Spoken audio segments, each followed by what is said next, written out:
Salut à toi et bienvenue sur ce nouveau tuto. Aujourd'hui on se retrouve pour justement parler du fameux masque magnétique de Final Cut.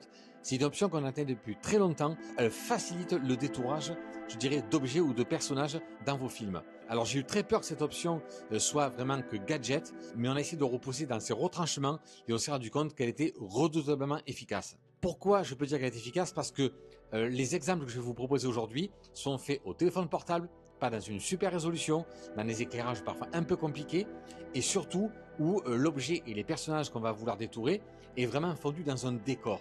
Donc je me disais, est-ce que vraiment il peut s'en sortir lorsqu'il y a du décor apparent? Est-ce que masque magnétique peut être efficace dans des endroits et des moments complexes, même parfois dans des mouvements complexes? Eh bien on va voir ça tout de suite dans les premiers tests. Allez go, c'est parti.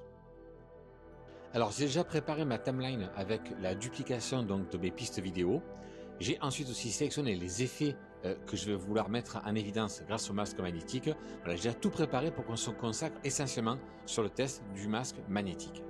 Alors, pour le premier exemple, je suis en train de marcher dans une rue de Monaco et effectivement, je ne suis pas franchement bien mis en avant par rapport au décor extérieur. On va voir si ce masque magnétique va bien pouvoir, on va dire, me sélectionner et surtout me suivre durant le processus donc de détourage. Alors pour commencer, on va sélectionner donc ce masque magnétique. Pour cela, on va cliquer sur baguette magique. Voilà. Ensuite, on descend donc sur masque magnétique et on valide. Alors on va zoomer un petit peu et vous allez voir l'interface elle est très simple. Alors l'interface de ce masque magnétique est très simple.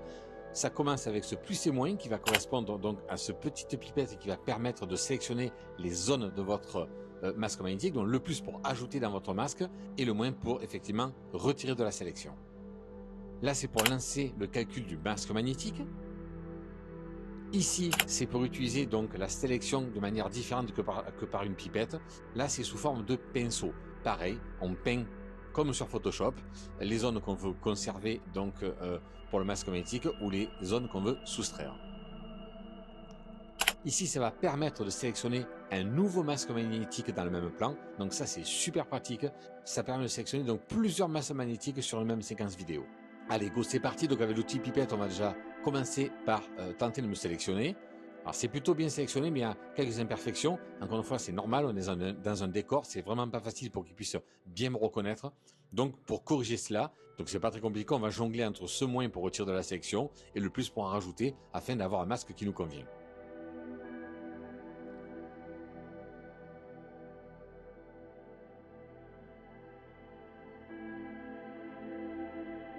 Ensuite, on lance l'analyse. Et on se rend compte pour du premier coup, c'est pas si mal que ça. Alors l'avantage c'est que vous pouvez surtout lancer l'analyse, peu importe où vous vous trouvez donc sur votre vidéo. D'accord? Il fera donc un avant et puis ensuite un arrière pour réaliser l'analyse complète du masque. Et on se rend compte pour un premier essai, c'est déjà franchement épatant. Et vous voyez, pour corriger le masque, parce que j'ai détecté quelques imperfections, c'est pas bien compliqué. On met sur pause, on resélectionne la pipette et on va ensuite tout simplement indiquer les zones qui sont à nouveau à corriger. Et ensuite, bien sûr, on relance l'analyse et on voit ce que ça donne. Donc vous voyez, c'était extrêmement rapide pour obtenir une séquence donc, de détourage grâce au masque magnétique avec finalement très peu d'erreurs, malgré le contexte vraiment pas évident.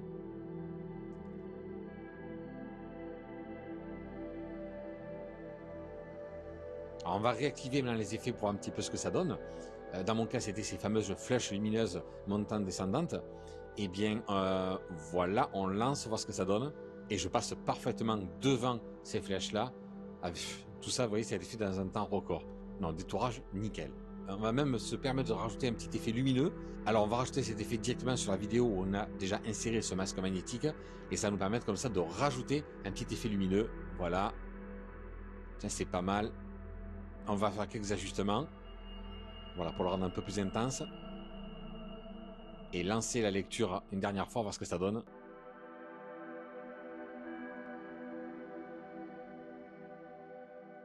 Parfait. Vous voyez, tout ça en quelques clics. Ensuite, on va faire une autre sur un passage piéton, là où il y a du mouvement, des gens qui passent, des voitures qui passent. Donc là, dans ce cas-là, on va créer donc 2 masques magnétiques, moi sur le passage piéton, et ensuite la voiture noire. On va voir un petit peu comment ça se comporte au niveau des objets. Allez, go, même procédure. On prend le masque magnétique. On va commencer par la voiture, allez, soyons fous. Alors, vous voyez là, en 2 clics, ça a été réglé. On lance l'analyse. Avant, arrière, il le fait automatiquement. Parfait. Vous voyez, alors là, le masque magnétique a été relativement efficace et vraiment fait rapidement. Voyons voir un petit peu ce que ça donne. Ouais, parfait, nickel, nickel. Maintenant, on va faire directement sur moi. Ensuite, on va recréer un deuxième masque magnétique. On appuie sur le petit plus là-haut.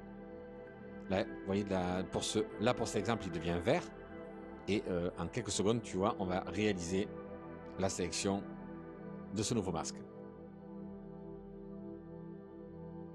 On lance l'analyse. Parfait. Je suis vraiment, vraiment bluffé.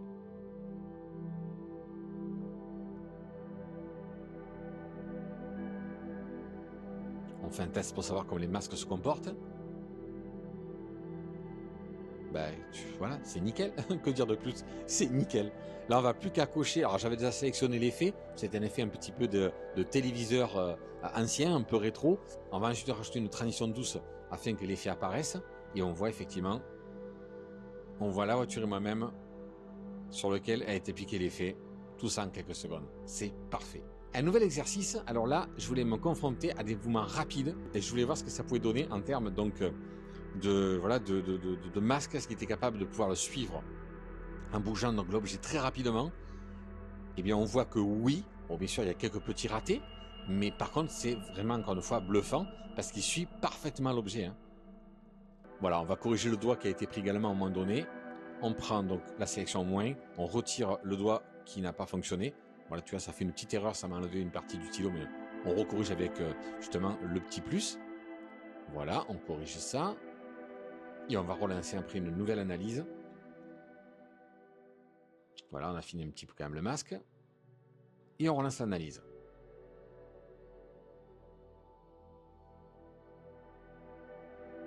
C'est quand même épatant. Hein. Il lâche pas le morceau. Hein.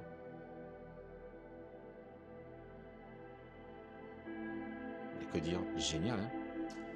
Eh bien, ça me paraît parfait. Il me reste plus qu'à choisir donc l'effet que je veux. Donc on va prendre là pour le coup un petit effet clignotant. Voilà, voir un petit peu ce que ça donne.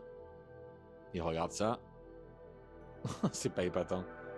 Non, c'est vraiment fantastique. Pour résumer, on a réussi donc un homme qui marche devant des flèches lumineuses sans problème. Ça marche nickel. Et on va rajouter le petit effet lumineux sur le corps. Hop, nickel. Un homme qui marche et qui va, hop, voilà, vibrer sous effet de mauvais téléviseurs avec la voiture sans aucun problème. Et un autre petit effet, tiens, là pour le coup j'avais changé, un petit peu de vibrance sur le stylo et ça marche également de manière royale.